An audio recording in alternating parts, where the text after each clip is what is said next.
Hello guys, welcome back to sky view के education. तो आज हम डिस्कस करने वाले हैं नीट 2020 बायोलॉजी का पेपर एनालिसिस का पार्ट 3। ऑलरेडी 2 पार्ट मैंने अपलोड कर दिए हैं विथ आंसर की।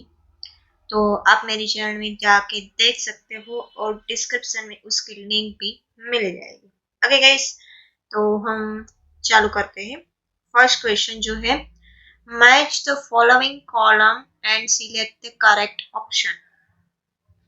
तो ये कॉलम वाला क्वेश्चन है, ये टेबल वाला है। मैंने जैसे कि आपको बताया था, टेबल वाले क्वेश्चन बहुत ही आसान से होते हैं क्योंकि इसमें सब कुछ दे दिया होता है, आपको सिर्फ ज्वाइन करना है।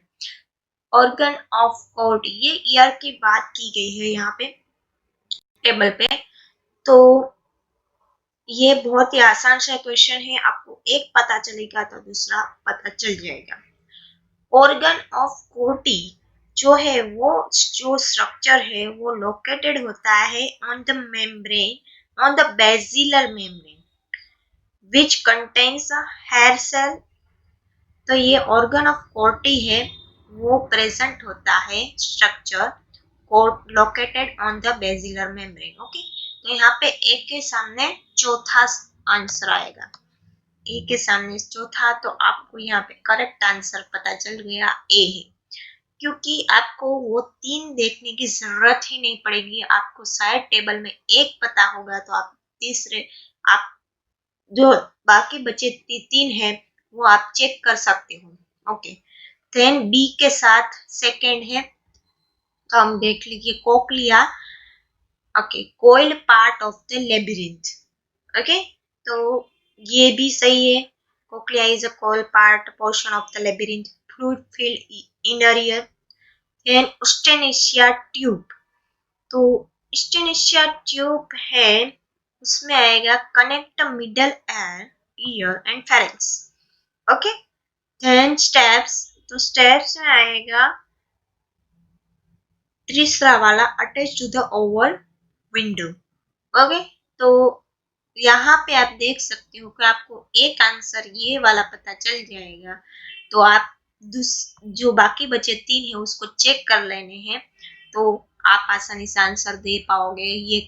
ये टेबल वाला क्वेश्चन आपको 20 सेकंड में सॉल्व हो जाएगा। Okay, then name the plant growth regulator which upon spraying on sugarcane crop increase the length of stem, thus increasing the yield of sugarcane crop। तो यहाँ पे प्लांट ग्रोथ रेगुलेटर जो है, hormone दिए गए हैं, हार्मोन की बात की गई है, हार्मोन की बात की गई है। तो यहाँ पे जो हार्मोन आएगा वो आएगा जिब्रेलिन। ओके, जिब्रेलिन हार्मोन जो है regulate the growth and elongated the stem, stem elongate करता है। It is able to promote the internode elongation because of which size of sugarcane increase. क्योंकि हमको जैसे कि पता है कि सुगर केन जो होता है वो ऐसे लंबे होते हैं।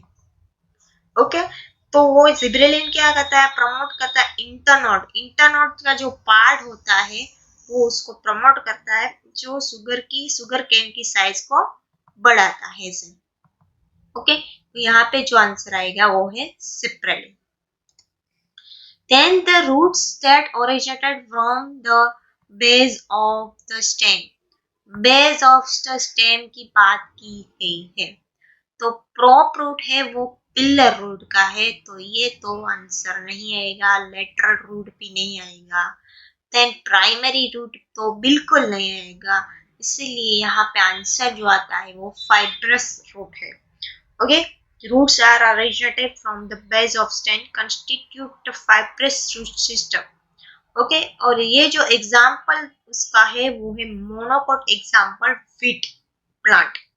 Okay, then next, if the head of cockroach is removed it may live for few days because why cockroach का हेड रिमूव कर दिया तो वो जिंदा रहता, क्यों? The head holds a small portion of nervous system while the rest situated along the ventral part of its body. Yes, this is the correct answer. Because of that कि जो head का जो पार्ट होता है उसमें nervous system consisting of nerve ring and ventral double round cord. Nerve ring is situated esophageal area. Head contain only branches of ganglia, so there are no major part of nervous system in head region. तो head region में जो cockroach का होता है वहां पे बहुत सारा कोई भाग नहीं होता है क्योंकि वहां के गेंगलियो का जो ब्रांचेस होती है वहां प्रेजेंट होती है। तो हेड का पोर्शन रिमूव कर दोगे तो भी वो जिंदा रहेगा क्योंकि मेन पार्ट तो बच जाता है। तो नर्वस सिस्टम का जो पार्ट है वो मेन होता है। ओके, तो नर्वस सिस्टम का स्मॉल पोर्शन है वो बच जाता है। तो ओके, तो नर्वस सिस्टम कंसिस्ट ऑफ नर्विंग, तो नर्विंग से बनी हुई होती है वेंट्रल डबल नर्व कोड से। ओके, तो ये आंसर सही हुआ ना। देन बाकी के सब देख लेते हैं हम। The head holds one third of nervous system while the rest is situated along the dorsal part. No, no. The supraesophageal ganglia of cockroach are situated in ventral part of abdomen. No, the cockroach does not have a nervous system. ये तो बिल्कुल ही गलत है, ऐसा तो हो ही नहीं सकता। ओके, तो नेक्स्ट, स्ट्रोबिली और cones are found in Equisetum. यहाँ पे स्ट्रोबिली जो है इक्विसेटम जो होता है वो प्रोड्यूस करता है स्ट्रोबिली। ये डायरेक्ट आंसर है, यहाँ पे कोई आपको सोचने वाली कोई बात नहीं है। Okay, then dissolution of synaptomal complex occur during डिप्लोटिंग, ये भी डायरेक्ट आंसर है क्योंकि हमको पता है कि मियोसिस की जब साइकिल होती है, मियोसिस 1, मियोसिस 2, मियोसिस 1 में क्या होता है, 1 में प्रोफेज के 5 पार्ट पढ़ते हैं। उसमें पहला वाला पार्ट है लेप्टोटीन, देन जाइगोटीन, पेकेंटीन, देन पहला ये पार्ट आता है लेप्टोटीन, जाइगोटीन, पेकेटीन, पेकाइटीन, देन डिप्लोटीन और लास्ट में जो आता है वो डाइकाइनेसिस है।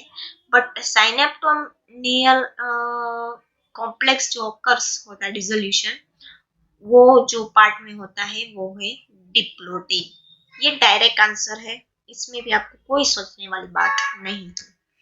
Then they match the following disease with a positive organism and select the correct option. ये भी कॉलम वाला है, तो यहाँ पे आपको आसानी से एक आंसर पता चल जाएगा। तो आपको पता चल जाएगा टाइफॉइड, साल्मोनेला टाइफी, ये तो आपको पता ही है। ओके, तो यहाँ पे ए पे आएगा 3, ए पे आएगा 3, तो इसका जो आंसर हुआ वो डी हुआ ना। तो आपको आसानी से सारे के सारे 3 पता चल जाएंगे। ओके, तो हम देख लेते हैं। बी में आएगा चौथा वाला निमोनिया हीमोफिलस। ओके, देन क्या है, सी में आएगा पहला वाला फिलारिसिस बुशेरिया और मलेरिया में आएगा प्लाज्मोडियम। ओके, तो यहाँ पे हमको पता है, यहाँ पे मलेरिया का भी आपको डायरेक्ट पता क्योंकि ये मोस्ट इम्पोर्टेंट एग्जाम्पल है और बहुत ही बार आएगा आपकी स्टडी में, आप कहीं पे भी जाओगे। ये मलेरिया आपको रट्टा मार के रखना है और टाइफाइड का भी आपको। साल्मोनेला टाइफी, नाम ही टाइफी है इसका, पीछे टाइफी आता है टाइफाइड। तो इसमें एक आ गया तो दूसरे दिन आसानी से आएगी, बहुत ही आसान से 10 सेकंड में ये सॉल्व हो सकता है। Okay, the first phase of translation is, translation का फर्स्ट फेज कौन सा है, तो amino acylation of tRNA. Amino acylation of tRNA है क्योंकि यहाँ पे जो 3 दिए गए हैं वो देख लेते हैं। Recognisation of anticodon no, binding of mRNA no, recognisation of DNA ये तो कभी भी नहीं हो सकता। Is just in translation the first phase is activation of amino acid in the presence of ATP. तो ट्रांसलेशन का जो फर्स्ट फेज होता है उसमें अमाइनो एसिड को एक्टिवेशन रिएक्शन करना पड़ता है प्रेजेंस ऑफ एटीपी से। The activated amino acid are then linked to cognate tRNA, a process commonly called as charging of tRNA. तो चार्जिंग ऑफ टीआरएनए जो है वो करना पड़ता है और aminoacylation of tRNA. Okay, तो ये फर्स्ट फेज है, फिर ही आगे बढ़ेगी procedure. Okay, then next match the column, select the correct option। फिर से वही, तो यहाँ पे क्लोस्ट्रीडियम ब्यूटालिकम दिया गया, वो बैक्टीरिया है और वो प्रोड्यूस करता है ब्यूटारिक एसिड। यहाँ पे जो आपका क्वेश्चन है वो ही आंसर बन के आ रहा है कि ब्यूटालिकम, तो आप आसानी से याद रख सकते हो ब्यूटारिक एसिड ए में आएगा दूसरे नंबर का, और यहाँ पे डायरेक्ट आप आंसर दे पाओगे डी, और 10 सेकेंड में आपने आंसर दे दिया। और आप बाकी के आप चेक कर सकते हो, ट्राइकोडर्मा, पॉलिस्पर्मम, तो यहाँ पे साइक्लोस्पोरिन, ये जो है सी के साथ चौथा ब्लड कोलेस्ट्रॉल लोअरिंग एजेंट, आपको शायद ये नहीं है, याद रहेगा। ओके, देन एस्परजिलस है वो प्रोड्यूस करता है सिट्रिक एसिड। तो आपको यहाँ पे कोई, मेरे हिसाब से कोई बात ही याद नहीं रखनी पड़ेगी, अब ये आपको ये दोनों याद रह जाएंगे, तो आपको ये दोनों आसानी से मिल जाएंगे। ओके, तो ऐसे थोड़ा सा स्मार्ट वर्क करो तो आप ये एग्जाम पूरी स्मार्टली से क्लियर कर पाओगे। Oxygenation activity of Rubisco enzyme in photorespiration leads to the formation of, okay, यहाँ फोटो रेस्पिरेशन की बात की गई है। इसी फोटो रेस्पिरेशन हो वो is light dependent process, light dependent process है photorespiration at a high temperature में RuBP carboxylase function as a oxygenation. तो आरयूबीपी कार्बोजाइलेज होता है हाई टेम्परेचर में, वो फंक्शन करता है oxygenation, and instead of fixing carbon dioxide C3 cycle oxidizes ribulose 1,5-phosphate, जो ऑक्सीडाइजेज करता है रुब्यूलोज 1,5-बाइफॉस्फेट और प्रोड्यूस करता है 1 molecule of 3 carbon compound, 3 carbon phosphoglyceric acid and और 2 carbon। ओके, तो यहाँ पे जो दिया है 1 molecule of 3 कार्बन कंपाउंड जो है वो प्रोड्यूस करता है। फोटो रेस्पिरेशन है वो लाइट डिपेंडेंट प्रोसेस है और हाई टेम्परेचर में RuBP carboxylase function is oxygenation. Okay, and instead of fixing a carbon dioxide oxidises ribulose 1,5-बिसफॉस्फेट to produce a 3 carbon phosphoglyceric acid.